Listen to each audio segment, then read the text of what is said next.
Bienvenue dans cette vidéo. Je suis Aglaé Laser et je vous aide à mieux crocheter. Aujourd'hui, je vous accompagne pour crocheter une cordelette comme celle-ci. Restez jusqu'à la fin de la vidéo parce que je vais vous montrer une utilisation de cette cordelette qui, je suis sûre, va vous surprendre. Pour réaliser cette cordelette, vous avez besoin de 2 fils. Alors, il y a plusieurs solutions. Soit vous utilisez 2 pelotes, soit vous utilisez les 2 extrémités d'une même pelote. Ici, cette cordelette est unie, mais vous pouvez aussi en crocheter avec 2 couleurs, c'est ce que nous allons faire. Ainsi, vous verrez mieux la technique. Allez, c'est parti! Alors, je vais commencer par faire un nœud coulant. Ce nœud coulant, je le fais en laissant un petit peu de fil libre. Pourquoi? Parce que ça va être plus facile de maintenir ces fils si on en a assez. Voilà, donc je laisse à petit peu près ça. Je passe mon crochet dans la boucle, je ne serre pas trop. Et je viens donc maintenir les 2 fils libres avec ma main. Ensuite, je viens tenir la boucle qui est sur le crochet. Alors je viens la tenir avec mon majeur, comme ça. Maintenant, je vais séparer les 2 fils de couleur. Ici, le rose et le gris. Je vais maintenant passer sous les 2 fils. Je vais d'abord passer sous le fil du bas et ensuite sous le fil du haut. Alors en fait, je vais passer de l'arrière vers l'avant. Donc je vais commencer par le fil du bas en passant de l'arrière vers l'avant. Comme ceci. Alors, vous voyez, c'est important de maintenir la boucle qui est sur le crochet, sinon on a des difficultés pour faire ce mouvement. Donc je recommence. Je passe de l'arrière vers l'avant. Maintenant, je vais faire la même chose avec le fil du haut, le fil gris. De l'arrière vers l'avant. Ensuite, je viens disposer mes doigts ici. Comme ça, je viens un petit peu, voilà, ça permet de descendre un petit peu, vous voyez, au niveau de la boucle, pour mieux faire passer. Alors là, c'est la boucle grise, c'est le fil gris que l'on va passer à travers les boucles qui sont sur le crochet. Voilà.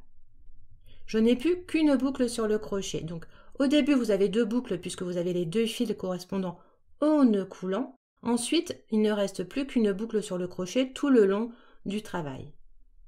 Et j'écarte de nouveau les 2 fils.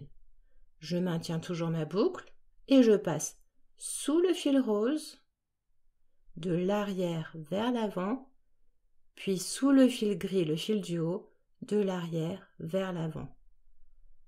Je dispose mes doigts comme ça et c'est le fil gris, donc toujours le fil du haut, qui va passer à travers bien les 2 boucles qui sont un petit peu formées de cette façon. Donc vous voyez, on va toujours avoir du rose sur le bas et du gris sur le haut. Je continue. Je passe sous le fil du bas, puis sous le fil du haut. Ça fait une petite danse. On a un crochet qui fait une petite danse. Et je passe ensuite à travers les 2 boucles. Et je continue tout simplement de cette façon. Donc sous le fil du bas, sous le fil du haut. Et je passe. Voilà. Alors, on continue autant que l'on souhaite. Si vous voulez faire une cordelette pour un pochon, alors moi j'utilise beaucoup ça pour les pochons. C'est parfait. Et puis vous pouvez aussi utiliser les cordelettes, pourquoi pas, pour faire une petite ceinture. Pour tout un tas de choses en fait, on peut utiliser cette cordelette. Et je vais maintenant vous montrer une utilisation qui va peut-être vous surprendre. Voilà. Alors hop, vous voyez après, en fait quand on a l'habitude, on n'écarte plus autant. Vous voyez quand je fais mon geste, alors au début je le fais bien comme ça, mais après quand on a l'habitude, on va venir maintenir. Finalement, on écarte juste avec un doigt. Donc, vous voyez, comme ça. Ça après, c'est vous qui prenez l'habitude. Vous voyez comment vous voulez disposer vos doigts. Au début, faites le geste comme je vous ai montré. Et ensuite, vous faites la technique que vous souhaitez. Voilà, pour obtenir votre cordelette. Donc, on obtient une cordelette. Et regardez un petit peu ce que nous voyons sur le haut. Nous voyons J'ai un peu entortillonné mes fils, voilà. Alors, nous voyons une chaînette. Bien, qu'est-ce qu'on peut faire avec cette chaînette?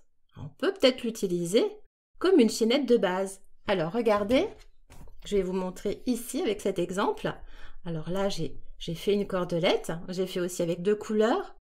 Et puis ensuite, j'ai commencé un rang de demi-bride. Voilà, j'ai utilisé la chaînette qui était ici en beige